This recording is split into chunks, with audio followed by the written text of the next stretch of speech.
So ito nga po malungkot na balita mga ate at kuya, ang isa sa mga at least nakikita namin na okay na cabinet secretary ni PBBM ay pumanaw. Minsan malulungkot ka talaga, no, kasi kung sino pa yung masamang damo ang tagal mategi bumbong. Kung sino ang tama ba ang masamang damo matagal mategi, parang si Enrile lang Diyos.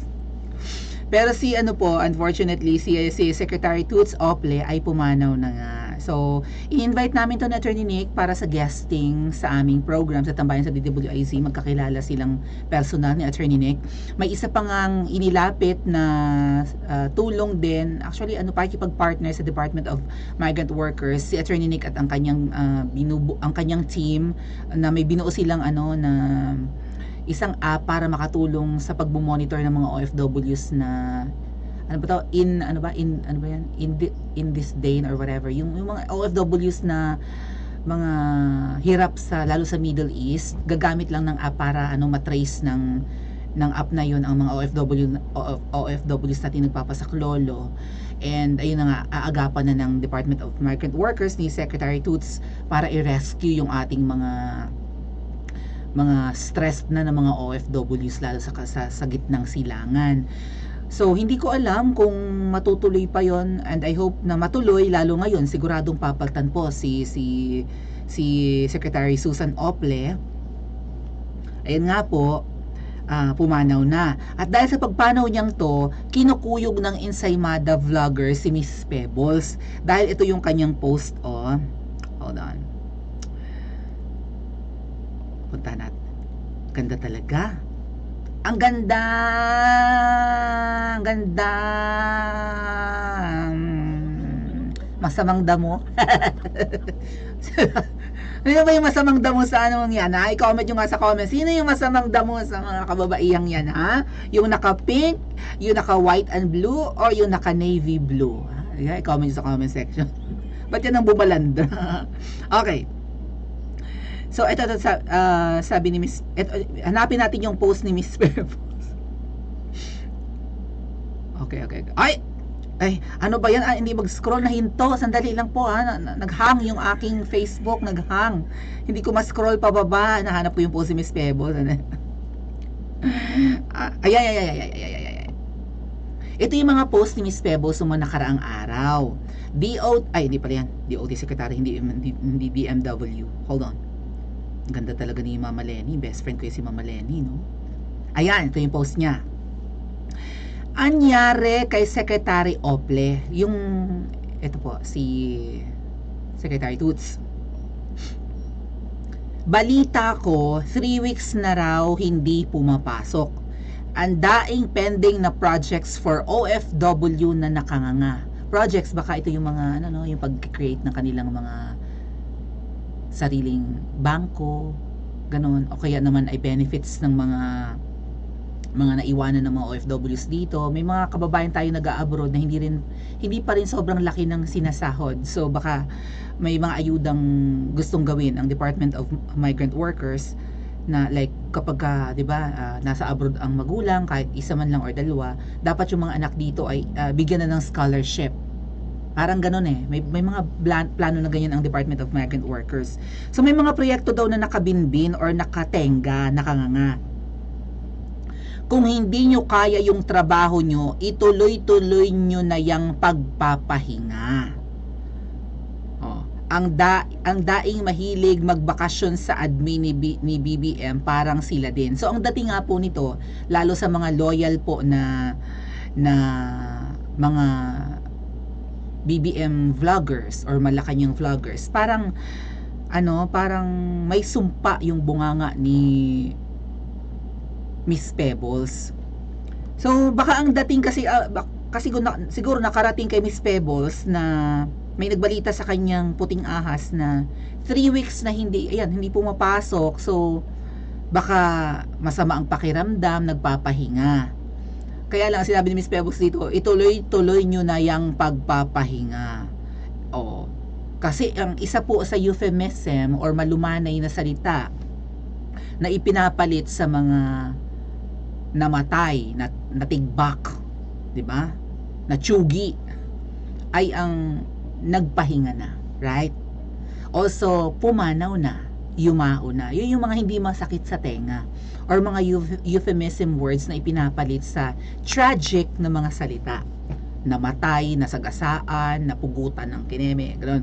Kung ano man yung mga harsh na salita ng patungkol sa namatay, papaltan mo ng mahinahong salita, at isa nga po dun ay ang namahinga na. Ay medyo tumugma po yung sabi niyang ituloy-tuloy nyo na yung inyong pagpapahinga. Siguro hindi naman intention ni Miss Pebbles dito na matuluyan sana kayong matigok. Hindi naman siguro yung extension, ang kanyang extension tuloy. Ang kanyang intention ay parang kalampagin itong mga, ato nga may nag-comment dito, si Bonjing nga ilang weeks na ring absent. Sino si Bonjing? Ito ba yung si Tambakulaw? Di ba nagpa-operate sa puso si Tambakulaw, di ba? May mga wellness leave, di ba ganoon? O even si di ba si DOT Secretary na binabanatan nga rin ni Miss Pebbles, si Christina Frasco, na after na makriticize yung kanyang video na galing lang pala sa online website, hindi pala totoong kuha sa Pilipinas, di ba nag-vacation leave din. Love the Philippines daw, pero sa ibang bansa nag-vacation si Christina Frasco or Fiasco. So parang yun lang naman yung, ang dami kasi sa mga nagtatrabaho sa gabinete ni Papshi na parang hayahay lang sila magtrabaho, parang hindi sila nape-pressure, parang petics lang. And ito nga pong si Secretary Toots Ople ay baka nagparating nga po yung ibang mga taga DMW kay Miss Pebbles na ito rin Secretary Ople hindi rin nagpapapasok 3 weeks na. At wala sigurong announcement, 'di ba, na ang secretary ni PBBM ay naka-wellness leave din. Ang mga alam lang natin nag-wellness leave kasi si Tambakulaw and then si Frasco. Wala tayong alam sa ginagawa or sitwasyon ni Secretary Toots Ople. And then eventually nabalitaan nga nating namatay na, 'di ba? So parang ang dating ay may sula ang bunganga ni Miss Pebbles. Kinukuyog siya ngayon ng mga Ensaymada vloggers. Actually, post ito ng isang Ensaymada. Gusto yung makita kung ano ang karakas or kalidad ng mga BBM vloggers. Kung hindi man siya BBM vloggers or Ensaymada vloggers, leader siya. Or handler ng mga vloggers. Tingnan nyo tong post, oh. This is it! Yes! Mahilig to siya mag-post ng this is it. Hi, Ma'am Zen. Hi. Isa siya sa handlers namin. And ang dinig ko siya na yung leader ngayon ng Ensaymada Vloggers. This is it. Para kang nagsisell. Mahilig siya magganito ng posting na natin. Punta natin yung anyway. Details about Secretary Toots Ople's death. Dagdagan mo naman yan, ma'am. Ayan. Diba? So, may breast cancer nga po siya. Ganon. Stage 2. And then namatay din yung kanyang dalawang kapatid na lalaki. So baka dala rin ng ng extreme sorrow, ano ba tawag diyan? Ano ba yung matinding kalungkutan, ganyan, depression and what not. Natuluyan, no, parang wala nang saysay ang buhay ko, nagpumanaw naman ang 61 years old na po siya. August, okay. February 9 siya pinanganak, ka-birth month ko pa 1962, so 2023 ngayon. So 61 years old siya. No, Department of Migrant Workers Secretary si Secretary Toots. Click natin to. Mahilig siya mag this is it. Parang yung mga celebration baga ng this is it. Ito na yung mga love the Philippines pa mga ate at kuya. Okay. Ayan. Alright, mahilig siya mag this is it. Ayan, this is it. Maraming salamat Pangulong Marcos. Parang in celebration lagi yung post niya. Ayan, this is it! This is it, natigbak na finally, parang gano'n yung dating. May siya mag, this is it. This is it! Explanation ni Enrile patungkol sa biyahe ni Papshi. So, mahilig siya mag gano'n ng, this is it! The Filipino farmers are benefiting from go, blah, blah, blah, blah, blah. Ayan, ayan. Tuwan-tuwa na daw ang mga farmers dahil mataas na daw ang presyo ng palay. May siya na this is it! Congressman Sandro Marcos, may ganap-ganap. Pati ba naman yung kamatayan ni Toots Ople, sabi ng ano ng leader ng mga Ensaymada. This is it! Natigbak na. Dapat medyo careful din sa pagpili ng words, no? But anyway, yung words naman ni Miss Pebbles nga, masyadong binatikos ng mga Ensaymada vloggers. I found one, and I think itong si Balita at Kaalaman na Ensaymada. Ito. Sabi ng Balita at Kaalaman, parang nakasama ko to sa meeting sa Malacanang eh. Hi, Pebbles, Talakera, not sure if this sad news would make you happy. May you have a good day. Parang kinakonsensya si Miss Pebbles. This reminds us that people face battles we know nothing about. Yes. So we better try to learn compassion. Matututo tayong magmahal. And empathy, no? Higit sa awa, dapat maramdaman natin ang nararamdaman ng iba bago tayo mag-utter ng accusations, worse, jumping into conclusions. Alin naman yung conclusion ni Miss Pebbles dun sa kanyang post? Ito nga shinare nung Balita at Kaalaman. Ito yung post ni Miss Pebbles, di ba? Yung kanina na ito. Sana ba? Ito, yung post ni Miss Pebbles. Ganyan, no? Tapos black lang dito. Anyari kayo ito. 3 weeks na. So, parang dating ay napaka-insensitive ni Miss Pebbles. Ano Pebbles, magse-celebrate ka na, namatayan ng kabinete si PBBM, parang ganon. Sana maging maganda ang araw mo at sumaya ka. Sana sumaya ka, Miss Pebbles. Sabi. Okay, anong sagot ni Miss Pebbles dito sa hanas-hanas ng mga vloggers kasi kinukuyog na naman siya. Hi Balita at Kaalaman, explain mo pa sa akin ng mabuti kung ano ang kasalanan ko kasi parang sinisisi pa siya na parang may sumpa ang kanyang bunganga. Na kumbaga binabatikos ni Miss Pebbles. Sabi nga ni Miss Pebbles, sino pa yung mga dapat batikusin dyan? At babatikusin ko pa at nang matuluyan na. Kasi sabi ko nga sa inyo, mabuting tao naman yun si Secretary Toots. Wala naman ako naririnig na masamang something, no? Masamang ginawa yon. Pero yun nga po, kung sino pa yung sa tingin ko ay okay na cabinet member ni PBBM at hindi na i-involve sa controversy, siya pa yung kinuha, 'di ba? So sabi ni Sebo, sige, papangalanan ko pa yung iba, pupunahin ko pa nang sila naman ang matuluyan. Baka ganun yung message ni Miss Pebbles. Hindi ko kasalanan kung may sakit si Secretary Ople at lalong hindi ako nag-wish na may mangyari sa kanya na masama. Wala naman, 'di ba, sa binasa natin. Ano ba sabi niya? Kung hindi nyo kaya yung trabaho, ituloy nyo na yung pagpapahinga. Kasi 3 weeks of absence, that's too long. Ang mga OFWs all over the world, ang dami niyan. Millions ang ating OFWs. And kung hindi na agapan yung mga needs nila, lalo yung mga na tino-torture, 'di ba? May nabalita nga kanina, hindi ko alam kung OFW yun, pero may katulong daw, binulag ng amo. Right? May ganun kanina sa Senate investigation. Sabi niya, hindi ako nag-wish na may mangyari sa kanyang masama. Wala naman eh. Kung hindi nyo lang kaya trabaho, give up nyo na.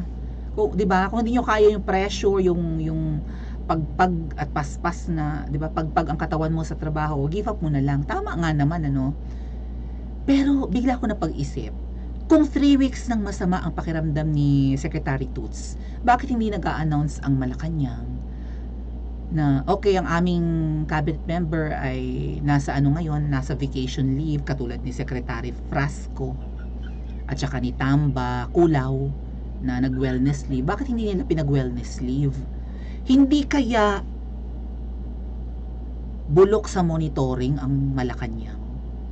Like, panahon kasi ni Pangulong Duterte, parang kung hindi man araw-araw, linggo-linggo may cabinet meeting.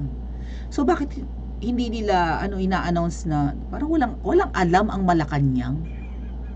Tapos ito nalaman na lang natin na tegi bumbum na. Dapat kung masama ang pakiramdam ni Secretary Toots, inagapan nila yun eh.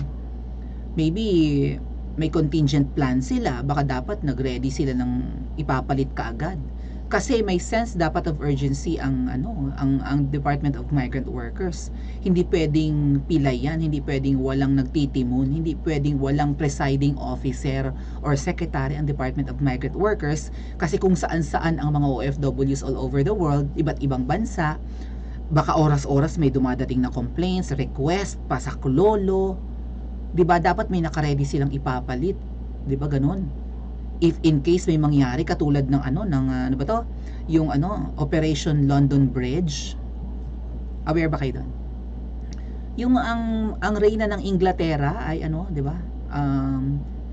Si Queen Elizabeth, masama na yung pakiramdam. So, may mga code name silang ganoon eh. London Bridge has fallen. Sabi yung pala, nategi bumbum na yung reyna ng England. Siyempre, papalit yung anak, 'di ba? Pero naka-ready ang England na parang 'di ba? Yung London Bridge is shaking or something or at risk. Kasi nga may edad na yung reyna at pumanaw na rin yung asawa, 'di ba? So, ayun. So, sabi ni Miss Pebbles, wala siyang wini-wish na masama. Sa palagay mo, ilang tao yung umaasa sa projects ng departamento ni Toots Ople? Basahin niyo mong mabuti yung sinabi kong pagpapahinga. Yun nga po yung parang euphemism kasi. Yun ang doon. Yun lang yung parang naging pula doon. Ang word kasing pahinga minsan or na mahinga na ay associated rin sa pagkatigok, 'di ba? Euphemism word nga kasi 'yan. Government official siya, karapatan ko magtanong, tama, tayo nagpapasweldo. At karapatan din namin malaman ang totoong pangyayari. Wala nang update sa Malacanang eh. Huwag mong isisi sa akin, isisi mo 'yan sa gobyerno na kumukuha ng mga taong alam nila na may sakit. Kasi nga, oo nga dapat physically fit din sa trabaho. Health ang pinaka-importante sa tao at health din ang isa sa dapat tinitingnan ng taong naglalagay sa pwesto. Wala akong dapat dalhin sa puso ko dahil advocacy ko ang tumulong sa mga cancer patient, for your information lang. Dun sa Ensaymada Vlogger na pumupula kay Miss Pebbles, yan yung kanyang response. So si Miss Pebbles ang sinisisi, baka may sumpa ang bunganga, kung ano-ano daw ang pinagsasasabi, may sakit na nga yung tao, tuloy ngayon natuluyan. So, hindi rin natin masisi ang ilang mga Ensaymada Vloggers kasi nga naghahanap din talaga sila ng ikapipintas at ikasisira ng pangalan ng mga pumupuna sa gobyerno ngayon. At dahil nga si Miss Pebbles talak ng talak, 'di ba? Pagkakataon na nilang punahin, sana natutuwa ka ngayon Pebbles at namatayan ng cabinet member si PBBM. Pero kung titimbangin mo ng gusto, hindi naman intention ni Miss Pebbles na pagpahingahin na or i-wish na mahinga na ng tuluyan as in dumiretso na sa hukay si Secretary Toots. Kung talaga hindi mo kaya yung trabaho, 3 weeks ka ng absent, why don't you just resign and have a wellness leave or magpaka-recover, magpagaling. Hindi naman sabing mamatay ka na dahil hindi ka naman walang ganon. Kung naman mga Ensaymada Vloggers pero hindi po ito kung akong tatanungin, hindi ito dahil may sumpa ang bibig ni Miss Pebbles kaya may namatay sa kabinete ng PBBM. Alam niyo bang sa pagkamatay ni Toots Ople, parang may natutuwa talaga at hindi si Miss Pebbles? Gusto niyong malaman? I-comment nyo sa comment section at mag-like and subscribe din po kayo at panoorin nyo yung ating another discussion natin doon sa tingin ko ay may natutuwa sa pagpanaw at sa ang totoong natutuwa at hindi po ito si Miss Pebbles, mga ate at kuya.